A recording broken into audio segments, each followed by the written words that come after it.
हर के यारावा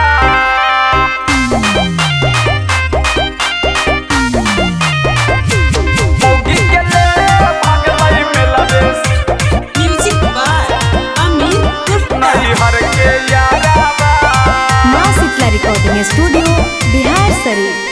मौगी जोरे घूमे गेलियै मेला दशहरावा। मौगी जोरे घूमे गेलियै मेला दशहरावा। त मौगी के ले भागलै मेलवे से नैहर के यारावा।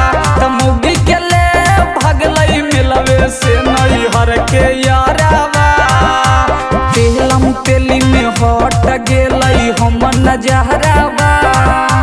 तेलम तेली में हट गेलै हम नजरावा। त मौगी के ले भागलै मेलवे से नैहर के यारावा।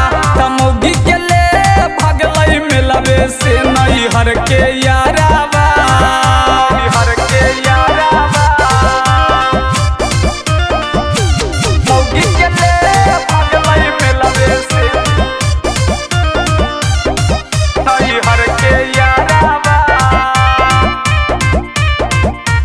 मौगी के ले भागलई मिलवे से नहीं हर के यारावा लाग है पलाहन मौगी कैले हलै से तरे। मेलवे में यारवा हो तो पंडहलावे में भेट रे। लाग है पलाहन मौगी कैले हलै से तरे। मेलवे में यारवा हो तो पंडहलावे तर भेट रे। कैसे के मुहामा देखबै घरवा। कैसे के मुहामा देखबै घरवा। त मौगी के ले भागलै मेलवे से नैहर के यारावा। त मौगी के ले भागलै मेलवे से नैहर के यारावा। नहीं हर के यारावा मौगी के ले भागलई मिलवे से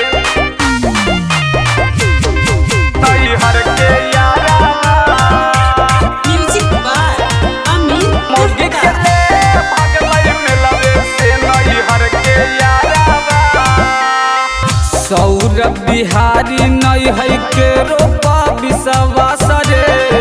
आजकल के छौड़ी कर जाता के नास रे।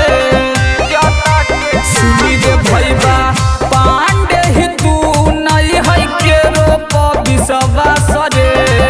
आजकल के छौड़ी कर जाता के नास रे।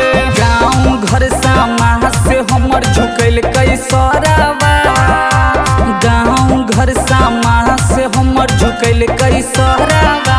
त मौगी के ले भागलै मेलवे से नैहर के यारावा। त मौगी के ले भागलै मेलवे से नैहर के यारावा। बड़ी मौगी पर विश्वास कैलू हल रे भैया।